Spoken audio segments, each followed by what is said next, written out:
Good night to the people of All Saints in Macpon. We have come tonight to let you know that the next representative for this constituency will be none other than Sister Joanne Messiah.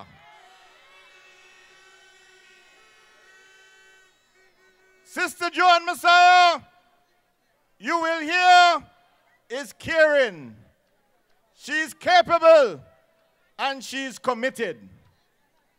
She has paid her dues. And I want you to know, brothers and sisters, that this constituency will be well served by Sister Messiah in Parliament.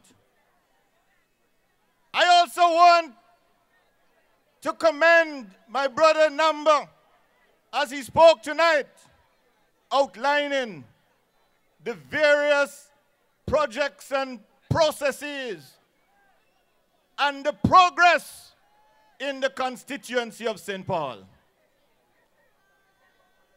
You can rest assured that in the next election and the 5 years after the election, Antigua and Barbuda is taking off to another level and to a higher level under the United Progressive Party. As a team, we have the captain, and we say leadership counts. We have the men and the women. And I want, brothers and sisters, for all of us to get into the trenches, recognize that elections are not won by motorcades, by marches, and by meetings. Elections are won in the trenches of the constituency. We have to make sure we go out there and we have to convince the people of Antigua and Barbuda that the UPP has the better programs for the future of this country. We have the programs for the future of this country in education, in agriculture, in tourism, in finance, in every sphere of government. The UPP has a better team and better programs and policies than the Antigua Labour Party. And that's why we say this election is about who will lead this country into the new era. You see, it's easy to jump up and to make a lot of wild promises. You know, I heard Gaston Brown this morning on Observer Radio. And if you weren't convinced before, that interview should convince you that he's not ready to run this country. I want to tell you, brothers and sisters, that the easiest thing to do is to make wild promises. You're going to do this, you're going to do that. You're going to build a new Jerusalem in Antigua. But when you ask for the side work, how are you going to do it? Up to now, they cannot tell you. He's telling you he's going to abolish income tax. Telling you he's going to build 500 houses in 500 days. He's going to spend more money, but he's going to take in less revenue. Brothers and sisters, that is a dangerous recipe and prescription, and it can only set Antigua backwards. I want to talk to you tonight, brothers and sisters, about what you've been hearing about with this housing project, the Bow Panels project, because they are so nervous and worried about this project because they know it is a game changer. There's never been anything like that, not only in Antigua, but in the Caribbean. And I want to explain what this project means and the benefit it will bring, and why we say not only people first, but poor people first of all. This program that we have put together will provide affordable housing for the people of this country. I want to tell you what it's all about. Never before has there been a project where the government enters into a partnership with the bank to provide the financing and with a developer to provide the technology, and the upfront money in order to finance the project. You know, when in the old days, you go and you try to get a piece of land, and you save and you save, and eventually you pay off for the piece of land. And then you have to go back again to get a loan for the house. And you have to struggle to get the deposit to pay down in order to get the loan for the house. That they call your equity. What we have done, we have entered into an agreement so that, first of all, the land that will be allocated to this project will be given back to the people of this country, so that when you get your title deed for the land, that title deed will be used as your equity when you go to the bank, so you don't have to look for no deposit. That is your deposit. So when the bank gives you the mortgage, it's 100% mortgage. Never before in this country. And it is a turnkey operation. So you get the house, you get your key, you shake your key, you move in, and then you pay the bank, but it's your house, just like in any ordinary situation. All you have to do is pay the bank. And there are several different types of houses. They have houses starting at $150,000, and you can get a mortgage on that for less than $1,000. So you can imagine if you take one of the bigger houses, and you might have a policeman married to a nurse, and they put their joint incomes together. Maybe they're paying rent right now, maybe $1,200 a month. That money now can go straight into the payment of the mortgage, and at the end of the period, the house belongs to you. But you will be able to keep that ownership from day one. Once you get that key and you make your payments to the bank, it's not as though, as some people thought it was, like a rent to own, where after the period of time is then you get the ownership. No, you get your title deed up front. Never before. And that's the housing part of it, whereby this government has seen it fit not to look out for itself as individuals, but to look out for the people of this country, to help them to get affordable housing. Let's hear it for the United Progressive Party.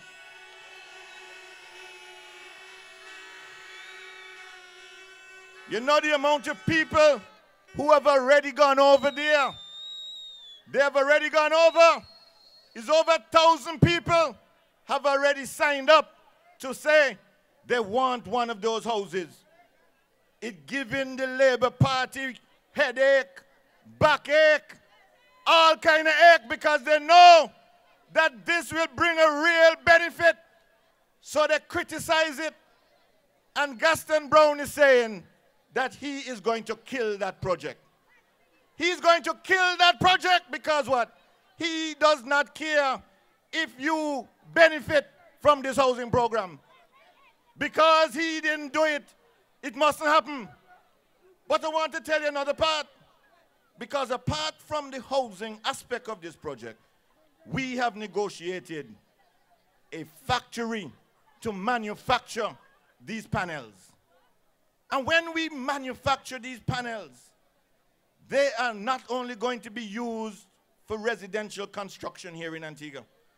They're going to be sold, exported to the other islands in the Caribbean, as far as Nicaragua in Central America, down to Colombia in South America. These are the plans that we already have in place with the developers of this project. But you know, bad-mindedness is one of the worst afflictions of the human being. And I tell you something, they have already laid out the plans out at Crabs. One section is for the factory. And the surrounding areas will be used for storage, because there will be hundreds of containers that will be shipping out these panels with hundreds of Antiguans and Barbudans working there. They were going to rent the place that used to be used for gale force windows in Crabs. They already make all the arrangements. The place is under the control of Hugh Marshall Sr. And when they already negotiate everything, all the plans are done. Last week, Thursday, when the people already make all the arrangements for shipping the equipment and everything down, Hugh Marshall say he is not signing any lease with them. He will never sign a lease with them, he say. The only reason is because he wants to block that project. And the funny thing about it, the same building, the bank already has signaled its intention to repossess the building because Hugh Marshall tried to run a factory there and failed.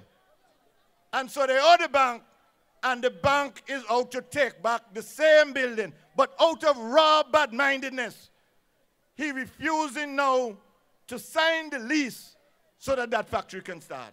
But let me tell Hugh Marshall, let me tell Gaston Brown, let me tell all of them in the Labour Party, this government is an unstoppable government, and this project is going to happen.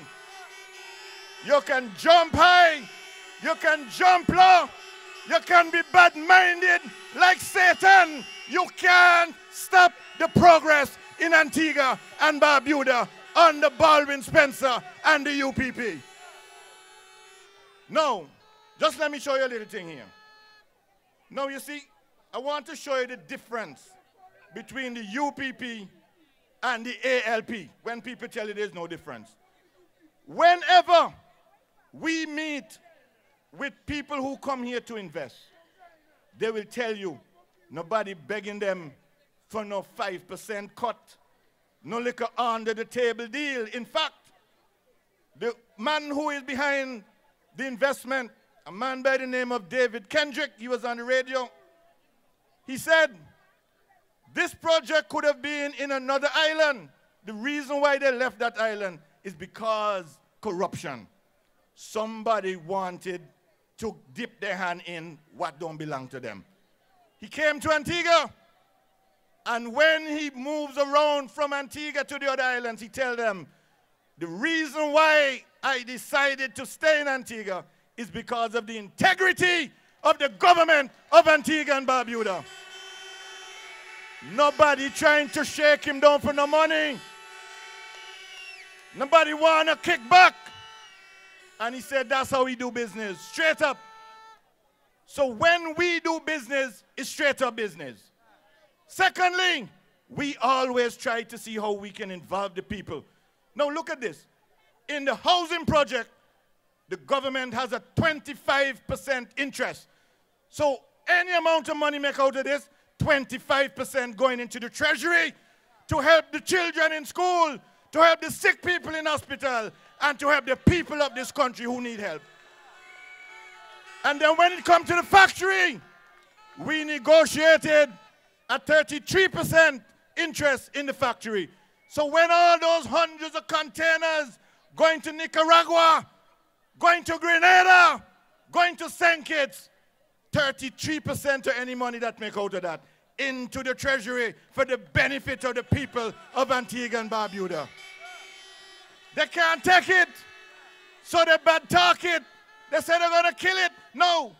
You can imagine, you are sending a signal. They're talking about UPP can't attract foreign investment.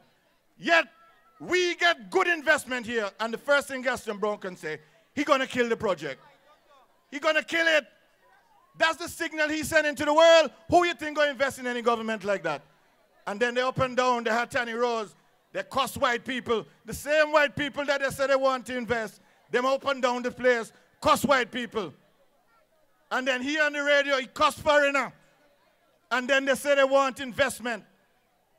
We, brothers and sisters, are a government not only with integrity, but with credibility. And so people understand us, and they are willing to do business with us. Now, just take your mind back a few years ago. You remember Hugh Marshall, Lester Bird, and Robin Yearwood? I just want to show you the difference. when they had the opportunity to mine sand in Barbuda. That was an opportunity where they could have formed a company and allowed the government on behalf of the people to benefit from the sand mining. But you know what they do? They form a company, several companies. Antigua Aggregates Limited, they had another one, Martello Tower Limited in Barbuda. And in a period of 20 years, from 1978 until I think it was the year 2000, they reaped in profit alone over $300 million. That company, that's what they made. In 20 years, that's an average of $15 million a year. Did that come to the people? Did that go to the treasury? Was that used to help our young children? Was that used to help our elderly? No. It was used to fatten the bank accounts of Robin Yearwood, Lester Bird, and Hugh Marshall. They're bad-minded, they're wicked, and they're greedy. And that's what they want to bring back in this country. That's what they want to bring back in this country. Wherever they had the opportunity, they didn't look for the people, they looked for themselves. You take Southern developers. Hugh Marshall was big in that. He let out the cat in the bag because he, Marshall, Yearwood, and Lester Bird had a quarreling. Remember when Marshall was up and down the place cussing Lester Bird? He took them to court and he filed an affidavit. And in that affidavit, everything come out. And let me tell you what they did. They bought 25 acres of land as government ministers at $10,000 an acre. It come up to $250,000. And then they said they're going to build condominium and hotel project and so. But 5 months after that, 5 months, not even 6 months, 5 months, they went to the bank. And they got a loan for $1 million. And at that time, they used that land to secure a loan for $1 million. Remember, they only paid $250. And they could revalue that land for over $1 million so the bank could take it for mortgage. We don't hear the sweet part yet. By 1998, which is just over 10 years later, that land was valued at $10,800,000. And up to now, no project bill. Up to now, no project bill. That is how they run government. All of self and none of thee. That's how they run government. And that's what they want to bring back in Antigua and Barbuda. They want to rebuild. They want to rebuild their bank accounts. They want to rebuild their bank accounts because you don't hear for a number. Some of them better than Andy Roberts. The amount of bounce check. Bounce check. They have one done by me in City East. Boy, they say he have more bounce check than a basketball. Bounce, bounce, bounce. Almost any check he write, you have to hold your head. Bounce. Bounce. That is all they're good for. Bounce check. So what they want to do now, get in government, get their hand in the treasury, rebuild their bank account, all of self, none of the, never, never happen. Never again. Never again. So brothers and sisters, look, we have a people's government. We have a government led by a man of integrity, a man of honesty, and a man of humility. We have a team of competent, capable, and caring people. We love the people of this country. And everything we do it for you. Everything we do it for you. And I want the people of this country to understand the serious choice that lies ahead of us on election day. It's a choice between a competent, caring government and a gangster government. And we have to make that choice. Let us get into the trenches. Let us go out into the nooks and into the crannies. Let us spread the good word. The UPP deserves a third term. The UPP will continue to take this country upward and forward. There can be no turning back. No gangster government. We want a people's government. We can't retreat. We can't surrender. No retreat. No surrender. One love. Blessed love. Yeah. Until I come again. Let's keep the struggle going.